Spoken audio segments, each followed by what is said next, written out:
This story began 2 years ago on my grandfather's farm, a place that now feels haunted by memories of him.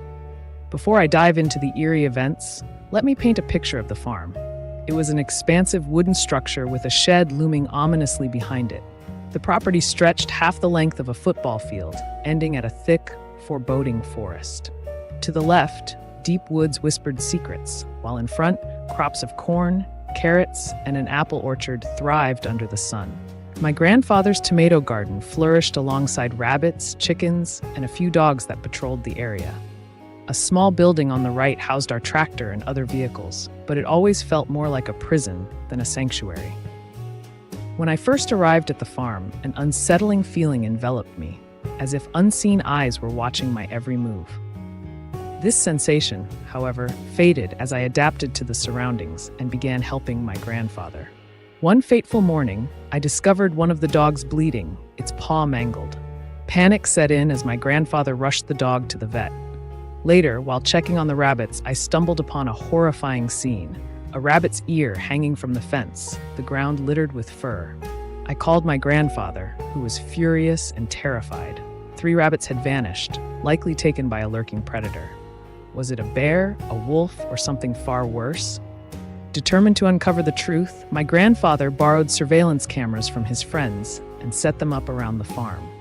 For 4 days, we waited anxiously, hoping to catch a glimpse of the creature that had terrorized our animals. Meanwhile, summer rolled in, and my friends, Carl, Jake, Mike, and Jacob, decided to visit for a camping trip in the woods near the farm. My grandfather, cautious but approving, handed me a double-barreled shotgun, urging me to watch out for bears. That night, as we set up camp, laughter echoed through the trees, but an unsettling tension hung in the air. As darkness descended, 2 of my friends drifted off to sleep, while Jake, Carl, and I stayed up, reminiscing about summer adventures. Suddenly, a loud crack pierced the stillness, a tree branch breaking in the distance. Silence followed, thick and suffocating. "What was that?" Jacob asked, his voice trembling. I shrugged it off, but the noise grew closer.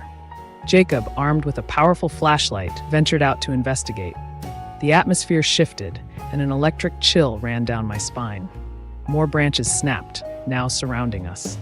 I gripped the shotgun tightly, my heart racing as I scanned the shadows. Without warning, I fired a warning shot into the air, and the forest erupted into chaos. Something was fleeing in all directions. We sat in stunned silence, trying to calm our racing hearts. We pulled out a portable radio, desperate to drown out the fear with music. But after 2 hours of uneasy laughter, the sound of breaking branches returned, louder and more menacing. "Guys, what's happening?" I whispered, fear gripping my throat. Suddenly, my friend screamed, "What the hell is that?" I turned to where the flashlight beams danced and glimpses of a dark figure darted in the shadows. My instincts kicked in and I aimed the shotgun, firing again. I hit something. It looked like a fox but screamed like a demon. Panic surged through us as we bolted for the grassy field, leaving our belongings behind. In the chaos, I loaded 2 fresh shells and fired into the darkness, shouting, "Leave that alone, or I'll call the police." In the distance, I spotted my grandfather in the barn, phone pressed to his ear, talking urgently to 911 while gripping his hunting rifle. The sight of him calmed me, but fear still gnawed at my insides. "Everything will be okay," he assured me as I dialed my parents to come and get me. Days passed, and my grandfather began reviewing the footage from the surveillance cameras. What he saw sent shivers down our spines, something dark and hulking moving toward the cornfield, and another figure lurking behind the barn. He believed it was a pack of wolves or coyotes, but I feared it was something far more sinister. As my grandfather contacted his hunting friends for help, I couldn't shake the feeling that something was out there, watching, waiting.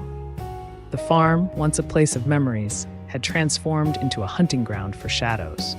And as we waited for the dawn to break, the chilling realization sunk in. Some secrets are best left buried in the darkness of the woods.